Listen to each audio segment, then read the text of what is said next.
IADN 9990638201. Saya sebagai dosen program studi Sarjana Kebidanan Fakultas Sains, Teknologi, dan Ilmu Kesehatan STIK Universitas Bina Bangsa Geksampena. Sebagai seorang dosen, saya berkewajiban melaksanakan Tridharma Perguruan Tinggi, yaitu melaksanakan pengajaran, penelitian, dan pengabdian masyarakat. Pada kesempatan ini, saya akan menyampaikan pernyataan bahwasanya saya sebagai dosen dalam Tridharma Perguruan Tinggi atau PDD UKPT sebagai salah satu syarat sertifikasi dosen tahun 2025 di Universitas Bina Bangsa Geksampena. Saya mengampu beberapa mata kuliah, salah satu adalah asuhan kebidanan neonatus bayi, balita, dan anak prasekolah dengan bobot SKS 5 SKS dengan teori 3 SKS dan praktik 2 SKS. Dengan capaian prodi menunjukkan sikap bertanggung jawab atas pekerjaan di bidang keahliannya, menguasai konsep teoritis, ilmu kebidanan, manajemen asuhan kebidanan, keputusan klinis, model praktik kebidanan, dan etika kebidanan, mampu untuk mengaplikasikan ilmu kebidanan dalam menganalisis masalah dan memberikan petunjuk dalam memilih alternatif pemecahan masalah pada lingkup neonatus, bayi, balita, dan anak prasekolah, mampu mengidentifikasi secara kritis penyimpangan atau kelainan sesuai lingkup praktik kebidanan, mampu mendemonstrasikan penanganan awal kegawat daruratan maternal neonatal sesuai standar mutu yang berlaku. Capaian pembelajaran mata kuliah adalah mampu menguasai konsep dasar asuhan neonatus, bayi, balita, dan anak prasekolah, mampu menguasai konsep dasar rawat gabung pada bayi baru lahir, mampu mengidentifikasi kebutuhan dasar neonatus, bayi, dan balita, menguraikan konsep tumbuh kembang neonatus, bayi, dan balita, dan anak prasekolah, mampu menerapkan asuhan sesuai dengan keadaan pada bayi baru lahir, mampu mengidentifikasi asuhan pada neonatus dengan masalah yang lazim, mampu menguasai penyulit pada neonatus, bayi, dan balita, mampu mengevaluasi komplikasi dini pada neonatus, bayi, balita, dan anak prasekolah, mampu melakukan pendokumentasian asuhan kebidanan, fisiologis dan patologis pada bayi, balita, dan anak prasekolah. Adapun metode dan teknik pembelajaran mata kuliah ini adalah dengan menggunakan metode ceramah, diskusi, demonstrasi, role play, case based learning, case study, serta problem based learning. Sedangkan praktik dilaksanakan di kelas, lab, laboratorium baik di kampus ataupun di lahan dengan metode demonstrasi, role play, dan best site teaching. Baik, mari kita saksikan video pembelajaran di kelas dengan topik rawat gabung. Sekian, terima kasih. Assalamualaikum warahmatullahi wabarakatuh.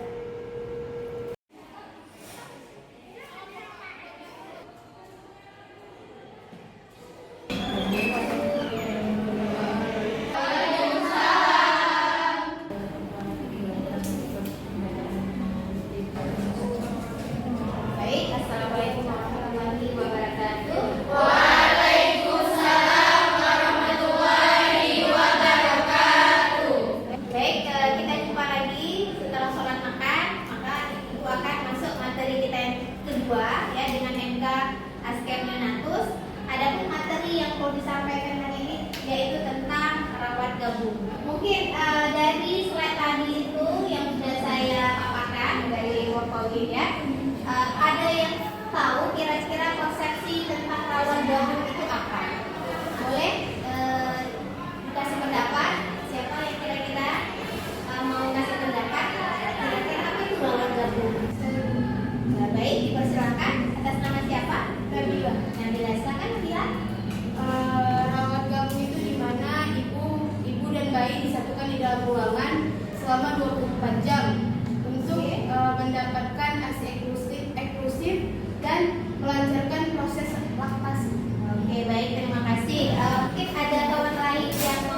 kembangkan sehingga dari pembicaraan teman tadi dapat misalkan?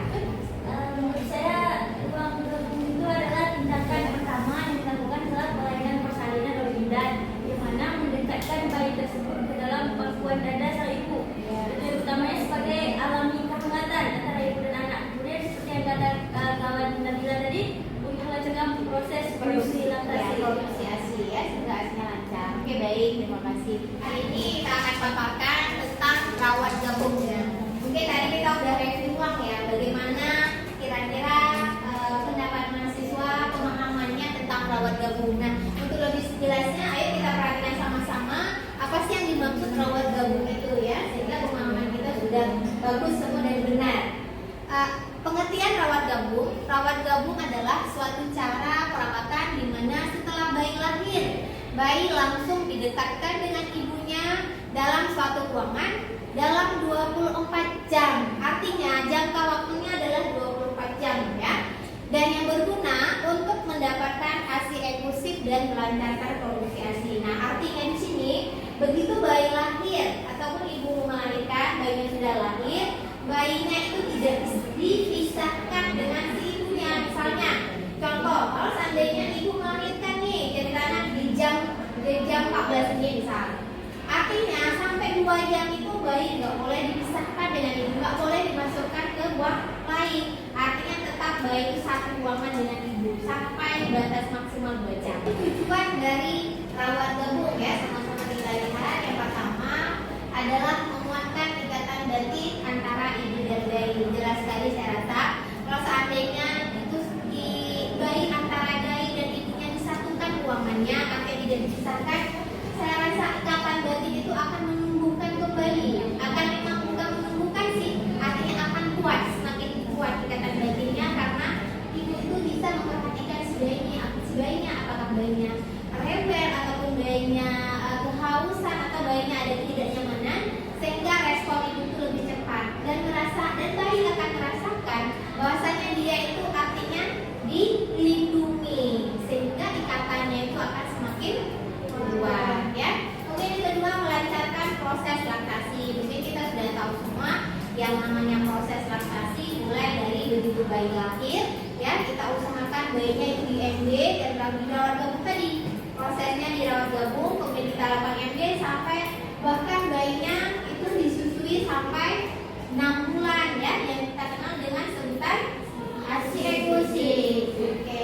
Dan bahkan juga disambungnya, nah begitu bayinya sudah diberikan ASI 6 bulan, kita boleh melanjutkan sampai usia bayi 2 tahun tetap kita menyusui bayinya. Dan itu juga merupakan ketentuan. Artinya jangan nggak mau menyusui ya, dianjurkan memang karena manfaatnya luar biasa bagusnya ya, terutama untuk bayi dan juga untuk ibu-ibu sendiri. Oke, ketiga, memberikan kepercayaan pada ibu dengan merawat bayi. Dengan adanya romaking itu ibu akan lebih pede ya, lebih istilahnya nyaman, dia bisa merawat bayinya sendiri tanpa memang adanya peran-peran luar yang memang tidak, artinya peran luar itu yang memang tidak membuat si bayi sama si ibu itu merasa tidak nyaman ya. Selama yang dilakukan itu artinya dibolehkan dalam memang kita yang bertujuan untuk menyukseskan program ASI eksklusif ya nggak masalah ya. Yang enggak, takutnya kita ada masuk memang dari peran luar yang menggagalkan proses IMD kita atau menggagalkan proses ASI eksklusif, seperti misalnya pemberian contohnya apa kira-kira? Iya, nah itu ya, artinya susu formula tidak diberikan. Makanya kita harus bisa meyakinkan ibu untuk tetap rawat gabung sehingga IMD itu bisa dilaksanakan dan bayinya dipastikan mendapatkan kolestrum ya. Itu yang poin-poin penting di rawat gabung. Oke. Kemudian yang keempat, ibu mendapatkan kehangatan emosional batin karena selalu kontak dengan bayinya. Jelas kalau kita selalu kontak, kita bisa melihat ya bagaimana ekspresi psikologis bayi kita lagi dia itu maksudnya fisiknya itu juga lagi sehat, bisa kita amati, atau ada gangguan itu bisa kita observasi dengan seluas-luasnya, sebagus-bagusnya karena dia selalu dekat sama kita. Tapi kalau dia misalnya di tempat yang lain, otomatis kita nggak bisa mengevaluasi, sehingga kita merasa tidak puas ya terhadap tindakan yang memang kayak tadi itu, dan ibunya nggak disatukan dengan bayi. Selanjutnya yaitu tentang manfaat dari rawat gabung. Nah, yang pertama aspek fisik. Nah, aspek fisik itu kita bisa melihat bahwasannya bayi kita itu fisiknya bagaimana, sehat nggak? Ada memang ada nggak gangguan lainnya yang menyebabkan bayi itu bisa cedera fisik misalnya. Jadi kalau kita seandainya itu selalu dekat, jadi kita bisa mengamati secara penuh ya, sehingga bayi kita itu tidak mengalami gangguan-gangguan dari aspek fisik tubuh si bayi. Oke, kemudian yang kedua aspek fisiologis. Nah, aspek fisiologis itu merupakan aspek yang memang secara fisiologis yang prosesnya itu dalam proses laktasi tadi, proses rawat gabung yang dimana di situ akan kita lakukan proses pemberian yang namanya pemberian ASI yang namanya ASI pertama istilahnya, atau juga dikenal dengan istilahnya kolestrum. Nah, di situ merupakan kunci keberhasilan untuk menyusui selanjutnya. Nah, apabila memang pada saat proses menyusui kita itu bisa memberikan ASI yang pertama ataupun ASI kolestrum, kemungkinan besar ya nantinya pada saat menyusui ASI eksklusif itu akan lebih gampang. Jadi tidak ada masalah. Karena kenapa? Proses yang pertama itu sudah dilalui. Kalau seandainya proses pertama itu aman, kemungkinan besar akan membuat kelancaran pada proses lanjutan sampai ASI eksklusif. Nah, itu dia. Oke. Kemudian aspek psikologis. Nah, aspek psikologis itu dimana kita bisa adanya melihat ya keterkaitan antara batin si ibu dengan batin si bayi, sehingga kita bisa mengenali secara dini ya apakah memang ada gangguan emosional atau antara si ibu dengan si bayi tersebut, itu bisa kita lihat secara jelas. Kemudian aspek edukatif. Nah, aspek edukatif itu dengan secara tidak sengaja itu bisa memberikan kita pengalaman bagaimana kita itu memperlakukan bayi kita, merawat bayi kita, terutama bayi yang memang baru lahir.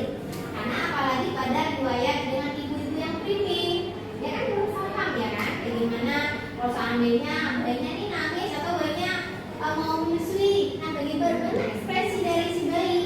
Nah, seiring dengan memang kita melakukan pengenalan terhadap edukasi tadi sama si bayi, secara tidak langsung kita memahami bagaimana karakteristik si bayi kita apabila dia menangis ataupun memang dia lagi mau digantikan popoknya atau dia lagi, jadi kita lebih mampu mengenali dari hal-hal tersebut.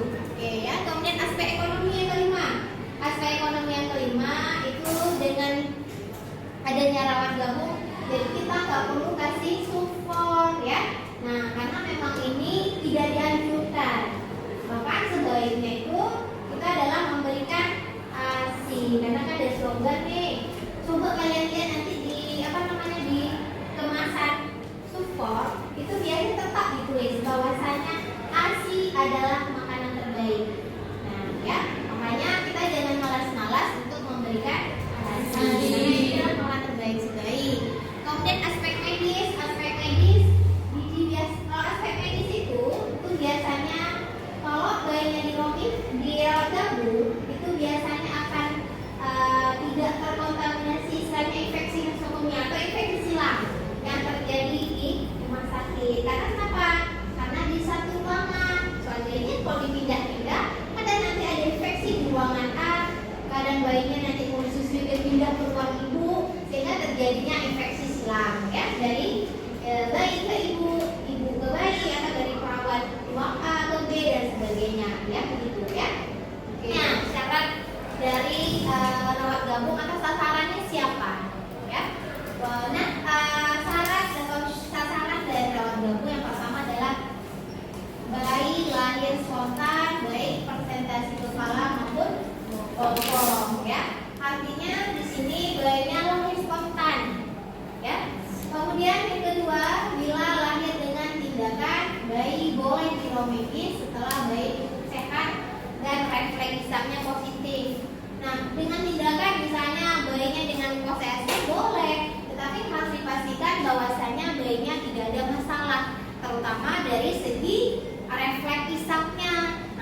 kita observasi juga.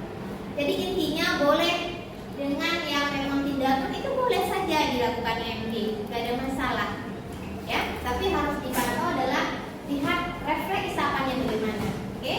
Kemudian yang ketiga, bayi lahir dengan tindakan SC dengan pembiusan umum pada ibu romantik diperbolehkan setelah 4 sampai 6 jam setelah operasi selesai.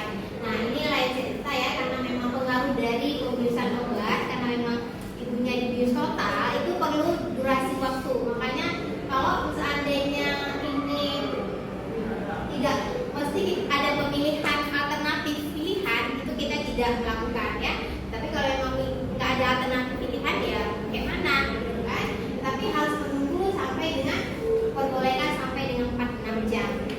Kemudian keempat, bayi tidak dalam keadaan asfiksia. Nah, bayinya juga harus dipastikan tidak dalam keadaan asfiksia, artinya dia ngomong, ya kan, semuanya mulai dari bayi lahir, kemudian tanda-tanda asfiksia seperti apa? Kira-kira. Yang pertama, bayi lahir spontan, kemudian tidak ada gangguan dalam pernapasan, ya. Kemudian warna kulitnya merah normal, bukan pucat, ya. Nah, makanya kita harus mengenali tanda-tanda dari asfiksia.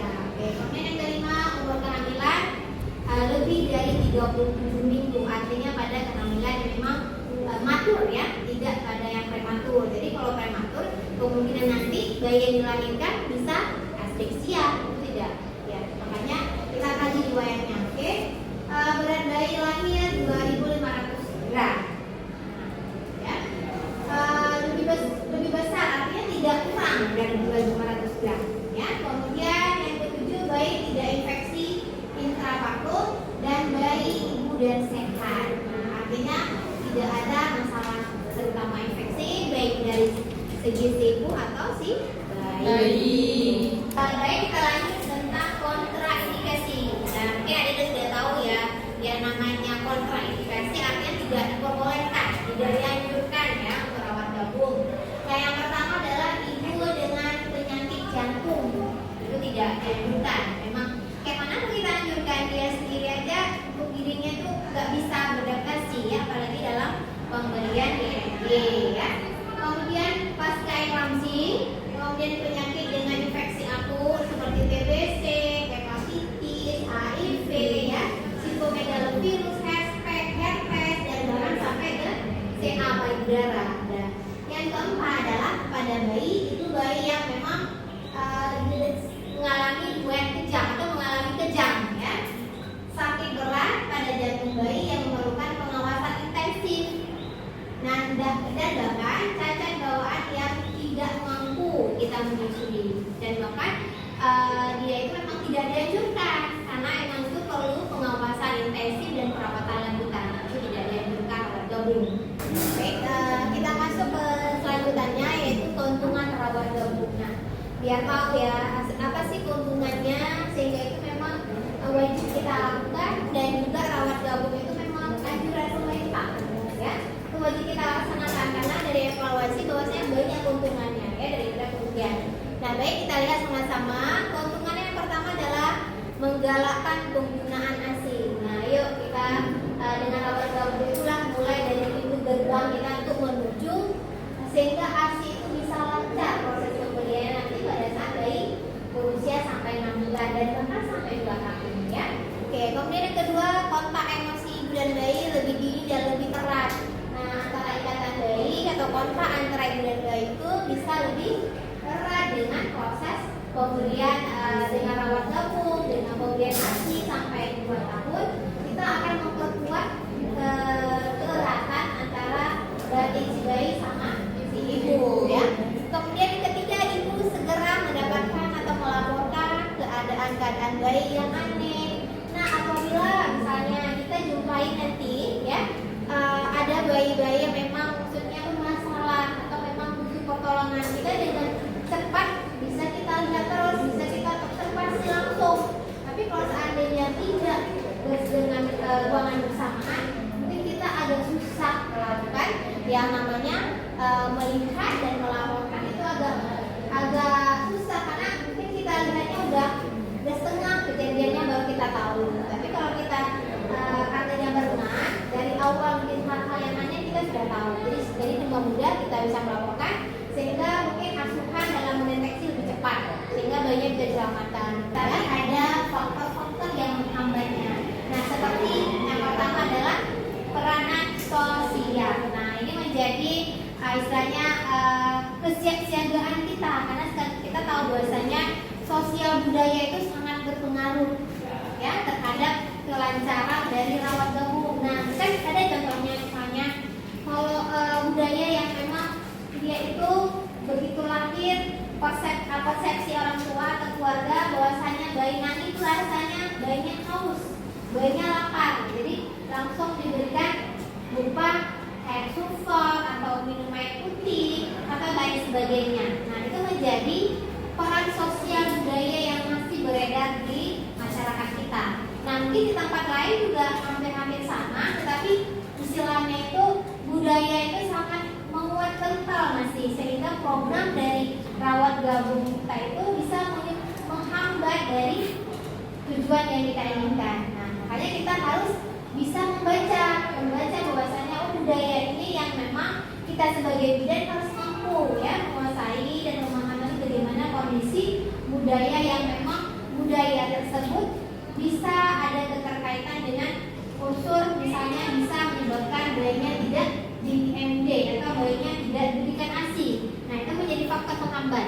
Nah, yang kedua adalah ekonomi ya, kemudian peran tata laksana di rumah sakit itu juga harus berperan.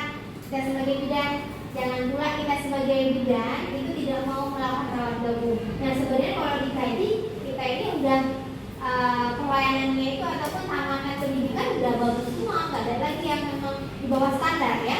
Dan bahkan saya sudah tahu dan bahkan sudah pernah melakukan yang namanya pelatihan mengikuti dari seminar-seminar, karena kita tahu manfaatnya luar biasa bagus. Kemudian dalam diri ibu sendiri, misalnya ini faktornya ibu yang memang status dengan gizi kurang ya, itu juga bisa menghambat. Karena kenapa? Dia asupan gizinya kurang sehingga begitu lahir ASI-nya harus dikeluarkan, gizinya juga harus dipadatkan sehingga ibu tidak memenuhi itu, sehingga terjadilah gangguan-gangguan dalam pemberian ASI sehingga produksi ASI juga bisa terganggu. Dan bahkan ini yang terakhir adalah kebijakan pemerintah. Nah, yang wajib memang kita jalankan ya untuk semuanya. Nah, baik pelaksanaan rawat gabung. Nah, ini sekarang menjadi tugas ya mahasiswa. Yang pertama tugasnya bagaimana tugasnya? Coba nanti dievaluasi bagaimana pelaksanaan rawat gabung di pelayanan kesehatan. Mungkin kan udah praktek nih kan, udah pernah praktek. Coba ada yang memang ditempatkan di ruang fit kan, di ruang bersalin, ada kan? Nah, nanti mungkin bisa didiskusikan kelompok ataupun saya akan pilih nanti ada beberapa kelompok yang memang ditugaskan untuk memberikan pendapat ya bagaimana tentang pelaksanaan rawat gabung di rumah sakit X misalnya. Oke. Baik, pengalaman kami ketika turun lapangan di klinik bidan A, di situ kami memperhatikan dua peristiwa terhadap dua pasien yang sudah kami targetkan menjadi data pelajaran kami. Pada pasien pertama, itu sang ibu ketika dilahirkan, bidannya memilih untuk setelah bayinya dilahirkan langsung diletakkan di atas dada sang ibu demi kebutuhan laktasi dan proses alamiah tadi. Kemudian pada pasien kedua, sang ibu ketika hendak melakukan proses rawat gabung tadi, ada intervensi keluarga di dalamnya, di mana keluarga pasien ibu kedua ini menginginkan bayi dan ibunya agar segera pulang. Mungkin mereka ada acara keluarga sebagainya untuk merayakan kelahiran sang bayi tersebut. Jadi otomatis pada pasien kedua sang ibu ini tidak sukses proses rawat gabungnya itu. Ya, itu tadi dengan pasien yang kami lihat di lapangan itu tadi, dengan dua pasien itu kami bandingkan antara pasien pertama dan pasien kedua itu sangat berbeda untuk kebutuhan di IMD-nya tadi. Di IMD pasien pertama itu berlanjut dengan sampai beberapa jam, bahkan sampai 1-2 jam. Jadi terpenuhi untuk si bayinya. Dan kalau untuk yang pasien kedua itu keluarganya ingin cepat-cepat ambil bayinya gitu. Jadi untuk kebutuhan di IMD untuk si bayi itu dan ibunya tidak terpenuhi dan kurang. Inilah pengalaman kami dari hasil pemeriksaan atas data 2 pasien yang kami membuat observasi. Terima kasih. Baik, terima kasih kita ucapkan kepada adik-adik yang tadi sudah memberikan pendapat tentang bagaimana pelaksanaan rawat gabung yang pernah didapatkan ya di lapangan, terutama pada saat praktek itu yang mendapatkan. Nah, makanya saya bisa mengambil kesimpulan bahwasanya rawat gabung itu memang dia tidak semestinya jalan sesuai keinginan kita. Tapi yang bertanya kira-kira dari materi yang disampaikan tadi ada yang jelas, silakan. Oke, baik. Bu, seandainya bayinya dengan kondisi ada komplikasi yang mengharuskan si ibu dan si bayi dipisah ruang, solusinya bagaimana? Iya, baik ya.